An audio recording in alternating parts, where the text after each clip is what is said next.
Okay, we are going to learn one gatha.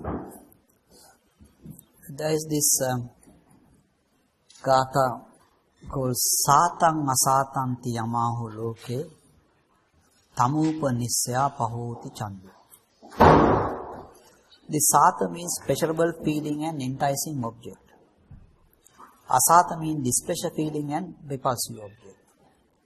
So what we are talking about is this physical nutriment is enticing object, and then feeling is pleasurable.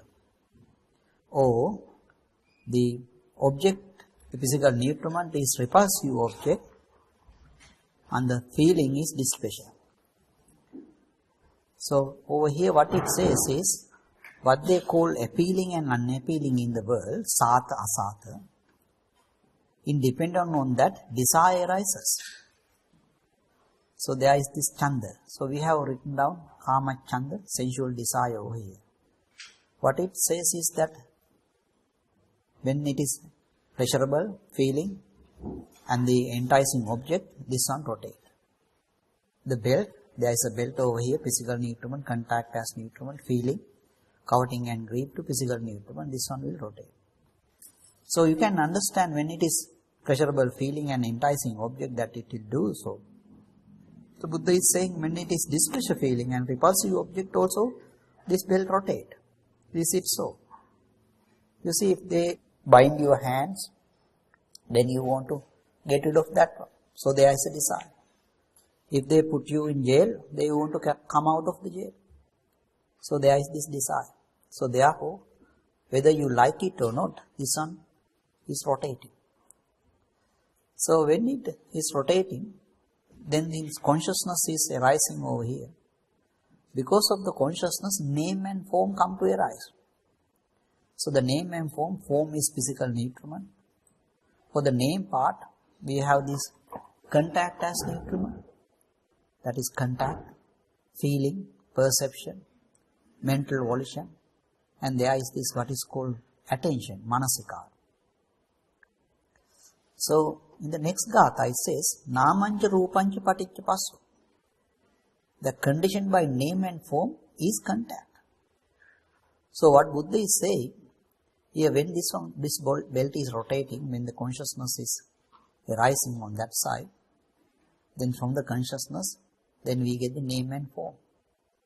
So from the name and form, we are coming to the contact. So it looks like there is another belt from the right side and joining with the contact as nutriment, and it's rotating on that side. And then it says appropriation have their cause as longing. That is Iccha Nidanani Parigrahan. So Iccha, craving is marked over here. Because of the craving, there is this appropriation. Parigraha. So when longing is in mind, mindness does not exist. So that means, remember, the appropriation of external object lead to my making. So what Buddha is saying, if the appropriation, this craving is not there, the appropriation is not there, so then the mindness will not be there. When forms have disappeared, contact does not touch. Rupe vibhutena pusanti passa. So now you can see this form is very powerful. So if you are exceeding this one somehow, then you won't get any contact. So the exceeding of this form, it is fourfold. One is that there is this four ways. One is this called Jnata Vibhutena. Jnata Vibhutena means that you are looking in terms of elements. You know, element of extension, element of heat, element of cohesion, element of motion, and so on. So when you look at the element point of view, then you can exceed the four. And remember, we were doing that meditation in experiment outside is element of extension, not mind. And then there is another one called Tirana Vibhuti in Pali. That means it's like in Sila Sutta. So you were meditating a little while ago that it is impermanent, subject to suffering, likewise not self, and so on. So When you say that form is impermanent, after a little while would you say, no, now it is permanent? You have a decision that certainly it is impermanent. So from that decision also, you can you can exceed the form. And then there is this something called Pahana Vibhuti. That is this, in Girimananda Sutta, this Pahana Sanya. It is abandonment of form. Does not tolerate a thought of sensual desire, thought of ill will, thought of harming. So when you get rid of those things, also you can exceed the form. You see, sensual desire, it is like that you are coming down over here on the physical nutriment part. The thought of ill will, when you have the contact, then that is what you are going to get. You see someone, beautiful face, and then you find the second round, some pimple or something, then you get this problem. And then the thought of harming, and it is going through this perception side. So if you are not doing that one, then you can exceed the form. And then the fourth one is Samatikkama. Samatikkama means that the formless sphere attainments. Here you can go into space is infinite, consciousness is infinite level of concentration. You see, when it does not mean that you go to space is infinite level of concentration, but if you are still holding the form space is infinite, that means you have not exceeded the form. It's rather than you are actually, getting out of this form and then you are holding to something. If you are not doing that one, then you are exceeding the form. So, when the forms have disappeared, contacts don't touch. So, you can see this is a very powerful thing. And this diagram is called Pindole diagram. Now, this Gatha is a very powerful Gatha. Why we learn this one? Two reasons.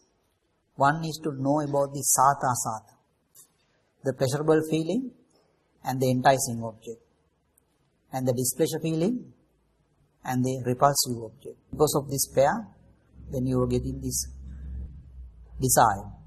And we are going to use this one for the next, Gatha that we are going to learn. The other thing is, Sila Sutta you just learn, and an application of that one is that you can get it of the form to know these two things. So let us go to the next Gatha where we are going to meditate upon. It says this: anger, untruth and doubts. These states arise merely because of the existence of this duality. Let a doubter train himself by way of knowledge path to understand these states as taught by the recluse. So you can see there is this hate mark over here. So nearby that hate there is this anger. Anger, untruth, that means lying. And then doubt. Doubt is marked over here. Now these three things are coming to arise because of this enticing object, physical nutriment, and then this pleasurable feeling, Sata, or this repulsive object, that physical nutriment, and then the displeasure feeling. Because of this pair, we learn that there is this chanda, desire, the belt is rotating. When the belt rotates, the result would be the anger, lying and doubt. You see, what is visible over here, that what you can see around anger. You can see aging, sadness, sickness, that sort of thing. That is the truth. That is the reality. So rather than accepting that reality as reality, one would be thinking that I can fix it. For example, when your body is wrinkled, then there is this advertisement going on the TV. If you apply oil of Yule, then your face, body is fine. So then, having seen this one, you buy this oil of Yule and then you, for 1 month or so, you apply it in your face. And after the 1 month, then you look at No difference. It's the same. So now you have a doubt. You see, first this is the truth. Around the anger is aging, sickness, sadness, all those things are there. Now rather than accepting it, we thought we can fix it. So that is the lying part from the TV. So you also have a doubt. Doubt because someone is saying, when I applied, it did work for me. So maybe then you are thinking, maybe I did not rub it very well in my face. Or else let us say, in a department that something is broken. So you inform the departmental head that this is broken. And then that person, department head, then call those people who are fixing these things and then ask them to fix it. He always thinks it got to be a way. Department head is thinking it got to be a way, you can fix it. So these people are going there and then they investigate, they find we can't fix it. And then they report back. They say we have this aging infrastructure, we can't fix it. If you have old computers, you can't run it like new ones. So now departmental head has got a doubt. He was actually thinking, well, over here, there is this aging scenario that this is broken and so on. Is that the truth? Or that he thought that I can fix it? That lie. Which one is the truth? Although these people can't do, there may be someone else. So he has got a doubt. So this departmental head is trying to, make progress, go further. And you want to develop. So that sort of person, then train. So that is what it says is doubter. That he is with a doubt. He trained himself by way of knowledge path. So there is a knowledge path written over here. Starting from the effort, desire. We will come back to that one. To understand these states taught by recluse. So this Gatha is in Mahanidesa. And the Buddha's every discourse is a knowledge path, a knowledge to Nibbana, path to Nibbana. And how come only one Gatha and it is only in Mahanidesa?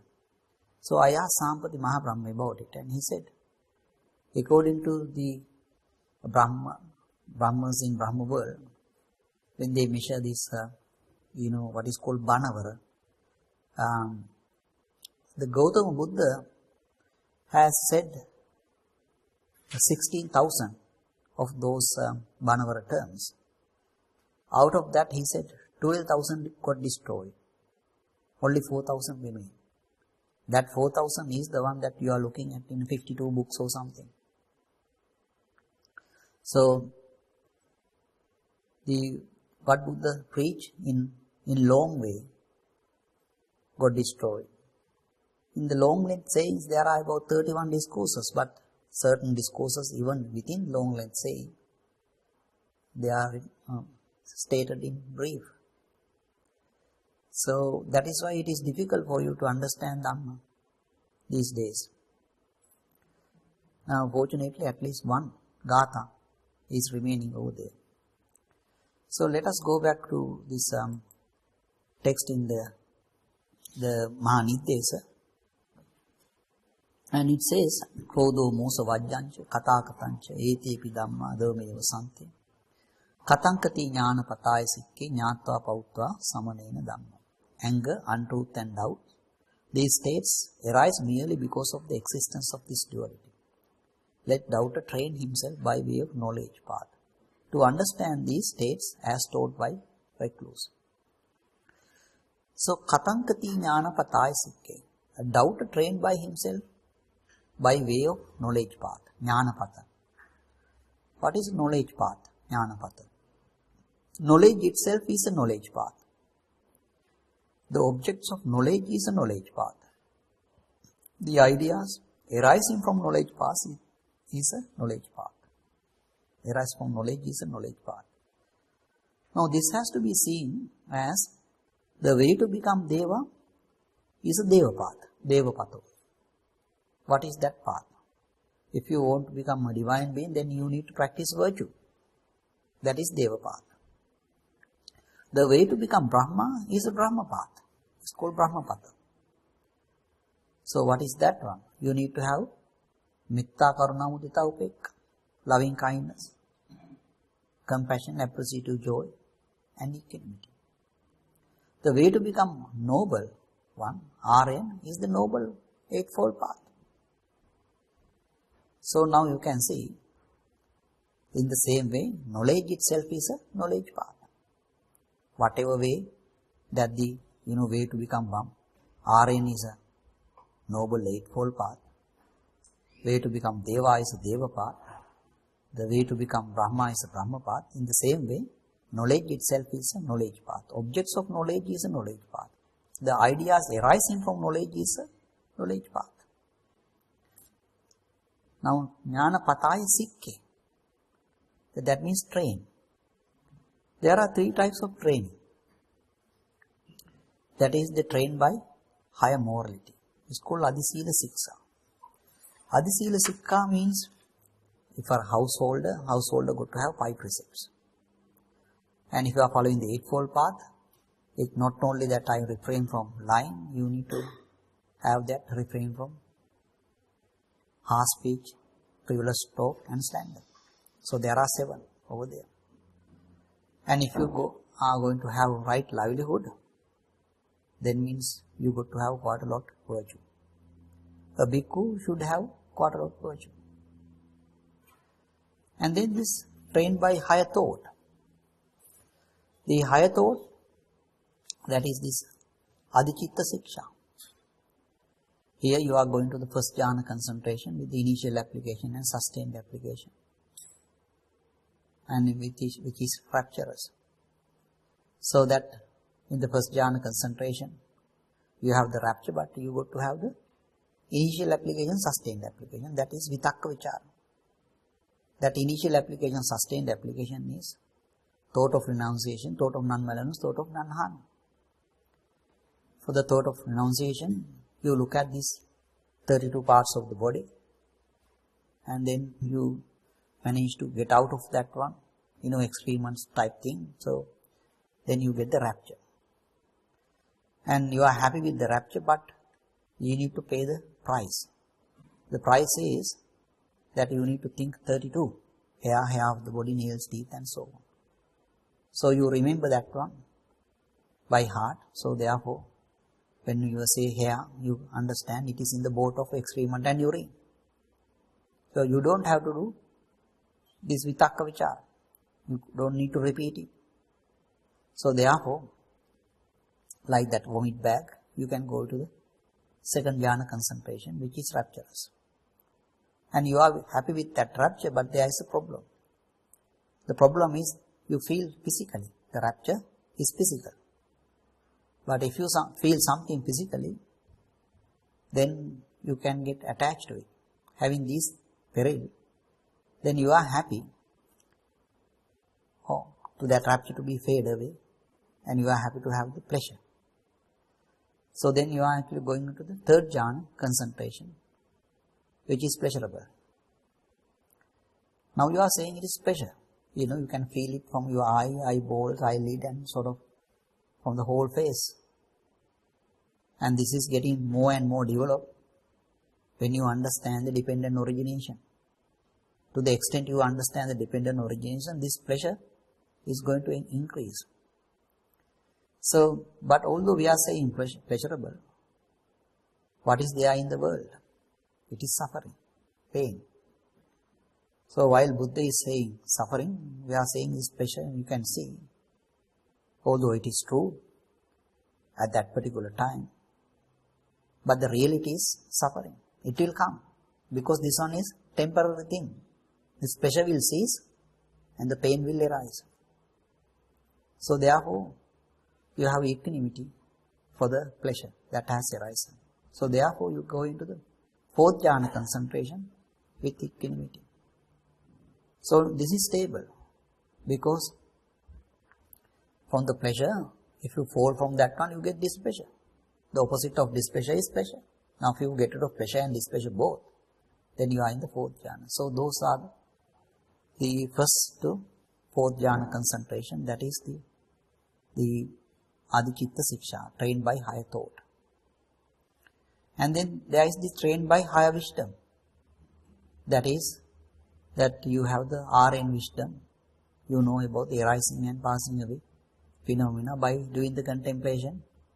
That is the concentration discourse which you did in the first day and yesterday as well. So by doing that one, you get the wisdom. So that is what mean by train. And then Jnatva means knowing. Buddha preached Dhamma knowingly, having examined, having a judgment. Having judgment means Tirana. That is as in Sila Sutta. The judgment that form is impermanent, subject to suffering, etc. So that means you do the meditation in the Sila Sutta, you know, impermanent, suffering, not self and so on.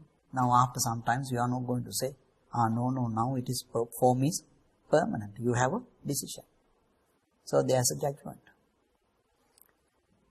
And so there is this judgment knowing that all formations are impermanent, subject to suffering and not self. Knowing that ignorance as condition, volitional formations come to be. With volitional formations as condition, consciousness come to be. With consciousness as condition, name and form come to be. So you can see this dependent origination, knowing that one. So that is what is called this Jnatva, knowing. Buddha is preaching Dhamma knowing. So let us look at this Jnanapatha, or the knowledge path, going back to the diagram. How do we enter this knowledge path? It is a meditation that you did yesterday. Remember that the painful way with slow realization that we studied. So it has got 5 meditations.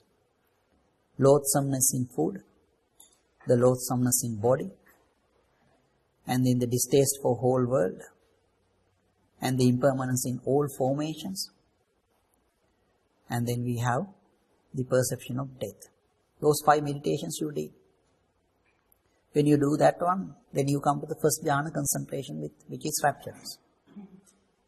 And then you came to the mindfulness regarding the body, kaya anupassana. There you contemplated, and then you found, because of the existence, birth come to be. So understanding the one link of a dependent origination. Because of that understanding, there arose a concentration. And that is what is called Dibba Vihara, divine abiding. In that abiding, you understood that you were living like a worm in a cow dung. And you touches the Nibbana, and then you were thinking, well, I don't have to be in a worm, live like a worm in a cow dung. So there is this Nibbana. So then you got effort to get out of this cow dung. So that is this, in that effort, you remember that sensual thought, ill will thought, harming thought, you need to get rid of those things, not to arise them. That is your effort. It's like that you are away from the cow dung. If I say, that green part over there, I have not eaten, then you are back to cow dung. So that means that is a sensual thought. So I don't want sensual thought. I'm not going to let them arise. So that is the effort over here. So then you are in this, you enter the knowledge path. So now, you are away from the cow dung. Now you see the worm in the cow dung, having born there, subject to aging, sickness and death. Birth, aging, sickness, death. And then you found that whatever way we treat this worm, whether we give medicine, whether we give food, whatever thing we teach, worm is dying. So there is no way that we can, get out of this one. So in other words, what is there in the world is all musa, no false things.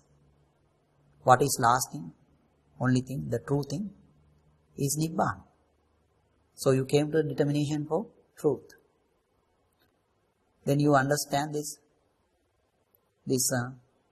consciousness is not lasting. I cannot construct consciousness. Whatever way I construct, it is going to die. So therefore you had the desire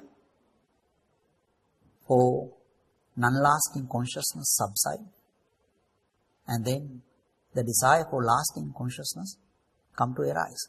That is this desire over here. Chanda Samadhi or desire to attain this Nibbana. So now you can see, although we have marked only two things from that painful way with slow realization, other parts are there. You enter with the effort. So when you come over here, if you are respectful, what you were saying in the morning is that in the effort part over here, you were saying, I don't want sensual thought, ill thought and harming thought. But that one is still lasting in your mind because you want to attain Nibbana. Then you can go to this emptiness over here, Shunyato. It is like someone, who is drinking alcohol, and then after drinking, he was sleeping. In the morning, he get up and then vomit. And he is saying, I am not going to drink this disgusting thing anymore. In the afternoon, another friend is coming and asking him, let us have a drink. Now, he forget what he said in the morning. I am not going to have this one. Now he drinks. If you are not behaving like that drunken fellow, that means I said in the morning, I don't want sensual thought, ill thought and harming thought. When you reach this concentration due to desire, if you are still maintaining that I don't want sensual thought, ill thought and harming thought, then you can go to this emptiness over here, Shunyato. Remember, this is a fourth jhana, sometimes it's a seventh jhana, sometimes it's a liberation due to mind. Depend on how you are answering that question. So another way of arriving at this number 10 is that, remember, we were doing this concentration discourse.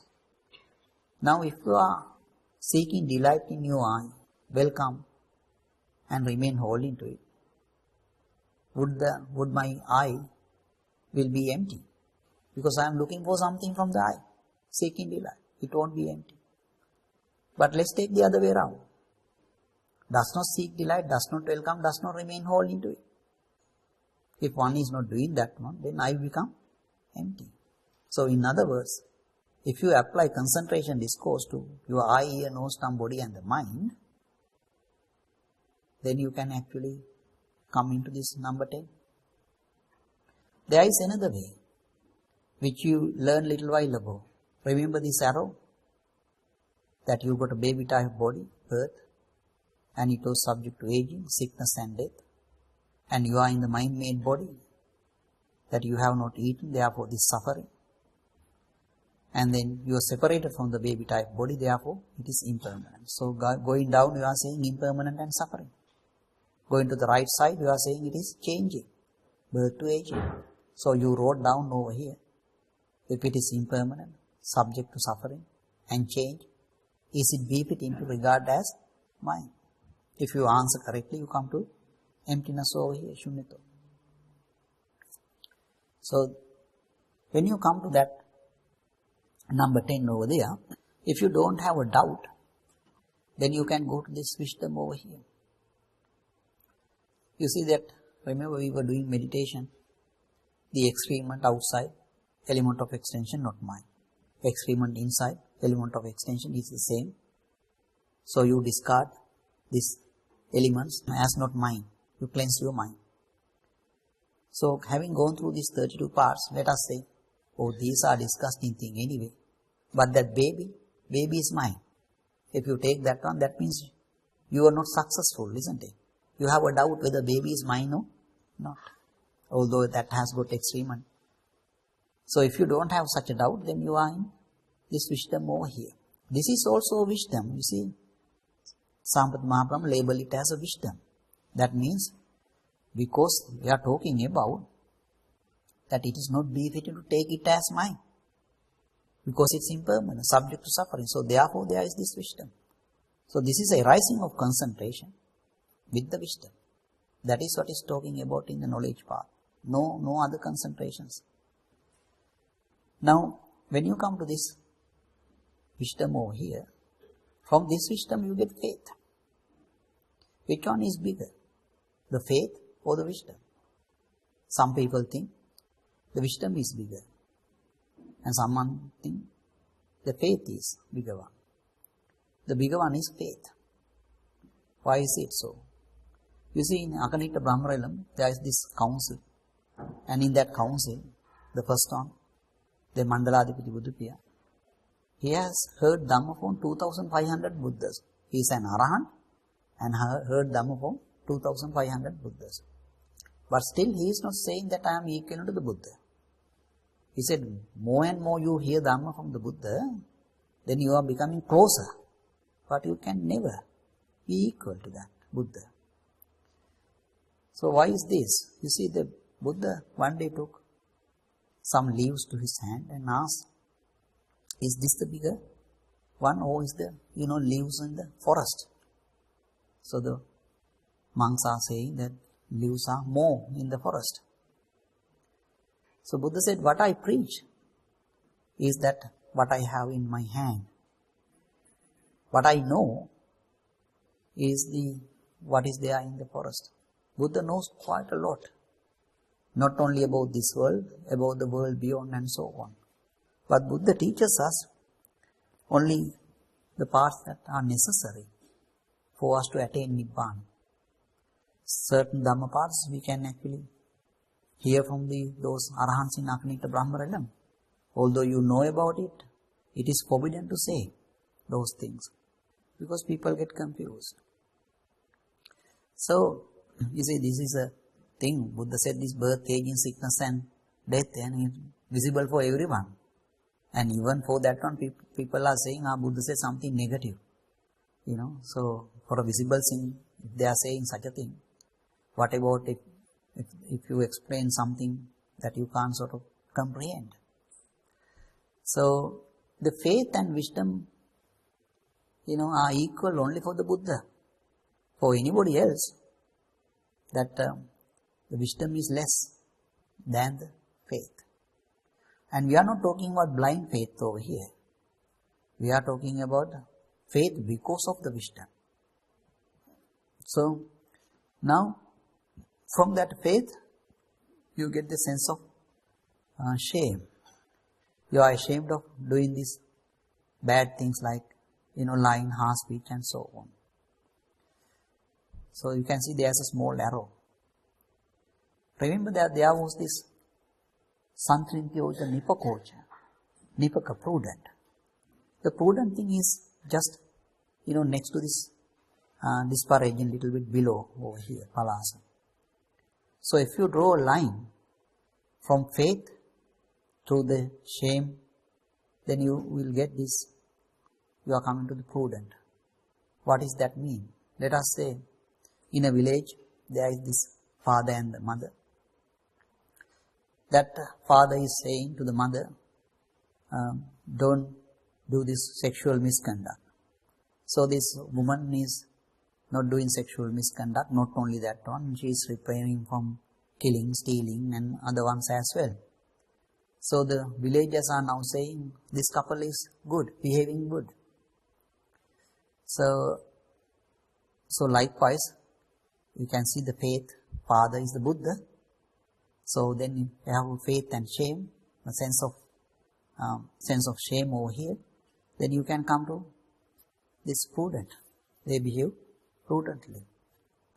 And if these are the father and the mother, then their son is the fear of wrongdoing. Now you are afraid of, killing, stealing. So when you come to that one, you are coming to effort. That's where you started. So this is a knowledge path, now you completed. So you can go through that path again if you want. Effort, desire, the number 10, empty, come to the wisdom, faith, sense of shame and fear of wrongdoing, and come to the effort. There is a path little shorter than that one. You see, if you measure from the effort to mindfulness and mindfulness to emptiness over here, number 10, that one is shorter than effort to desire and desire to number 10. This diagram is drawn into a scale. If you measure, you can see it is less. What is that path? That path is second jhana and beyond. You see, you don't need to remember, you don't need to contemplate the hair of the body, nails, teeth. If you are mindful, when you say hair, that one is included in the both of urine and excrement. So you remember that one. So then you don't need to have the initial application, sustained application for physical nutriment. Now you are going through this path. So how do you go? Effort to mindfulness, and then you come to number 10. Number 10 to wisdom, faith, sense of shame, and the fear of wrongdoing, effort and mindfulness. So that path, you can see, you spend little better. And there is another path which is shorter than all of these two.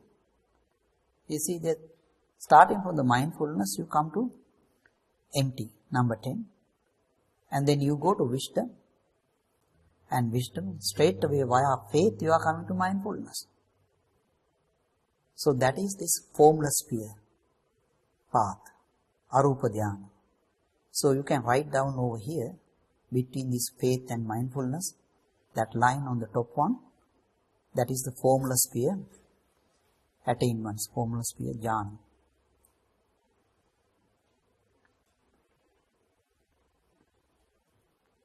So as you can see, for the whole diagram, there is only one form, that is physical nutriment.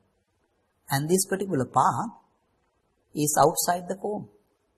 So that is formless sphere. So what is that path? Mindfulness. Number 10, wisdom.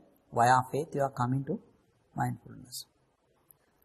So you can sort of train in this path like a person, who is playing gymnastic. That sort of a play you can do this on this diagram. Suppose there are sort of 3 pegs over here that for a gymnastic person to jump and hold, one from the effort, one from the mindfulness, the other one from the wisdom. So let us say this gymnastic person looking at the side of the physical nutriment, left side, jump up and hang on to this wisdom, hold, and then it is actually making his body going to the left and to the right, and then put his leg above the mindfulness and then lock underneath this effort, like this one you can put, and then so you can see you are going above your leg is going above the mindfulness, and then you are holding to wisdom. It's like your stomach is somewhere here. Now what do you see? You see physical nutriment. Then this person with wisdom understand it is not good to see physical nutriment. So then he let go of this hand, and then it is coming, effort, mindfulness. Now it is coming to this emptiness over here. So that is 6th jhana. In the 6th jhana, what he can see?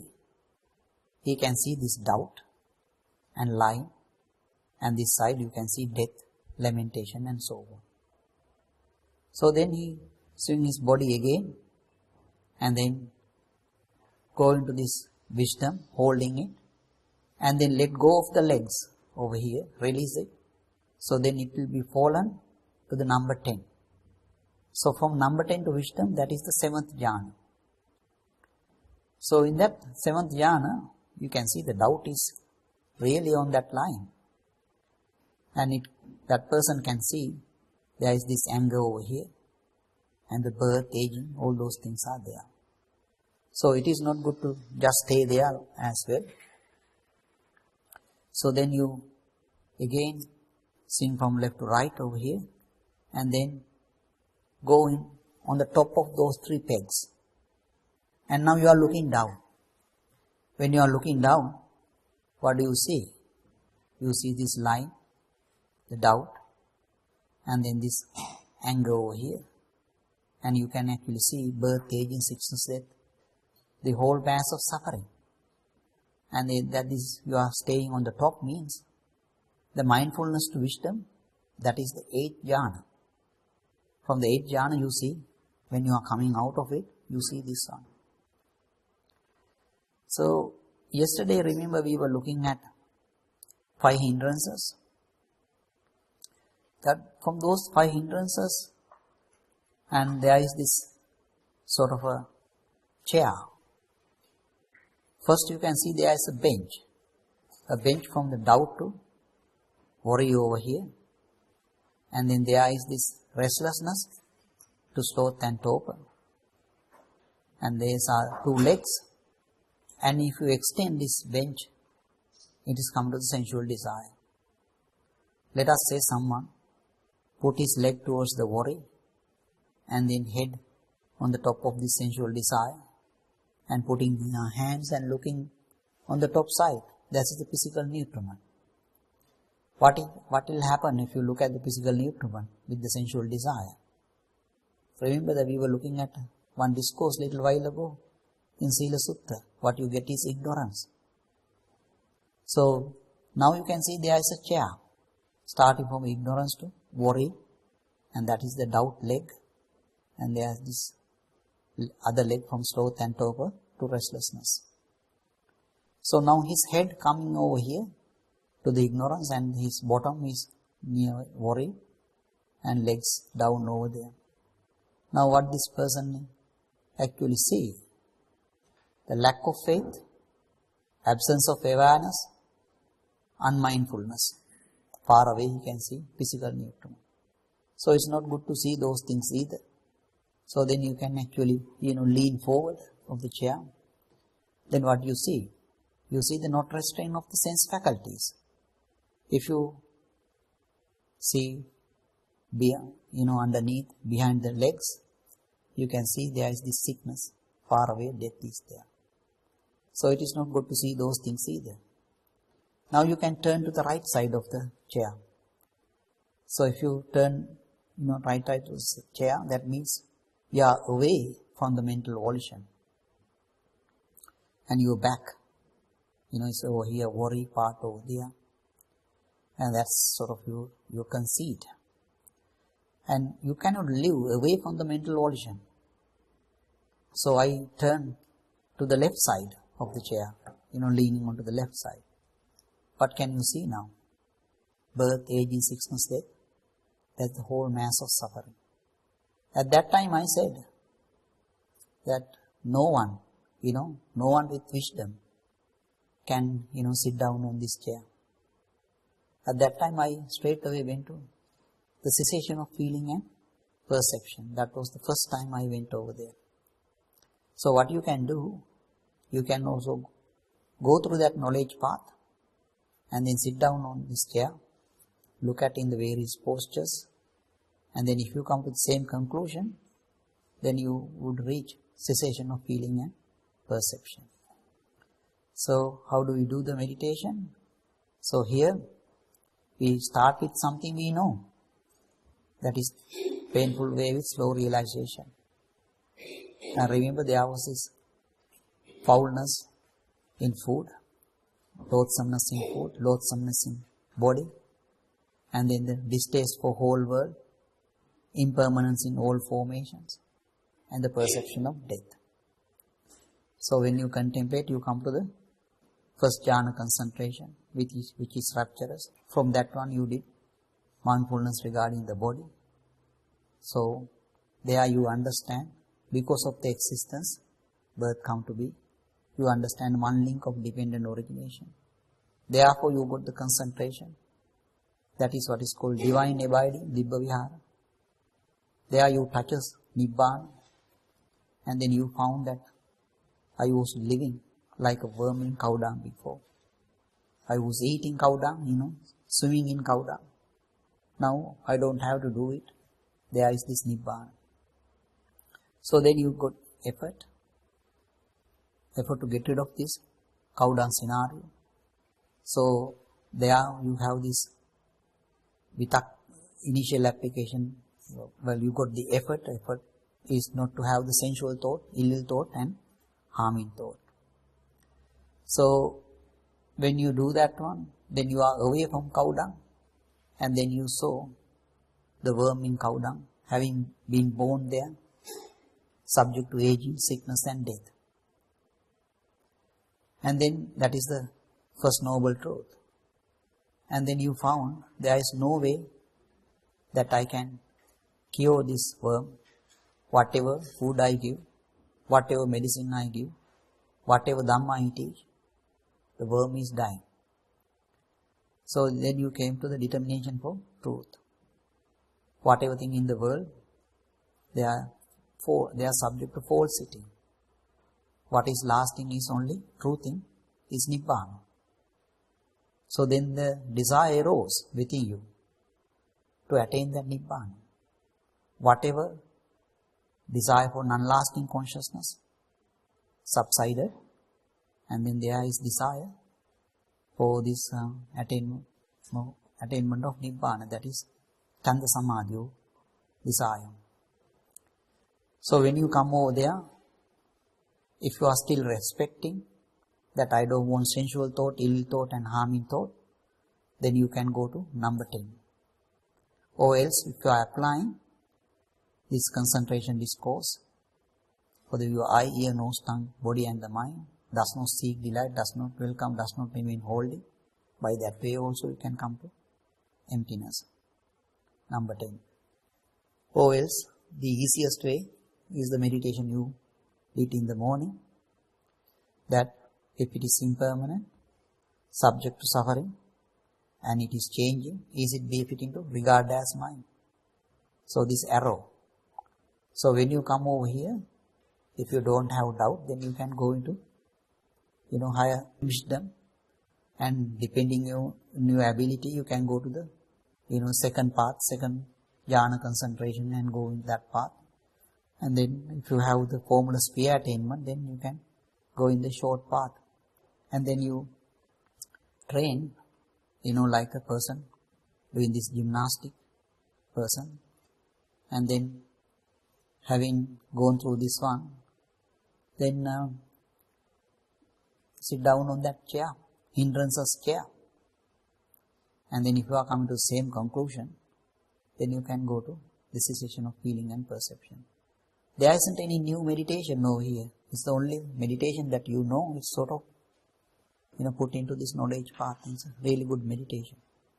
So let us take 10 or 15 minutes for you to have a discussion, and then we will do the meditation.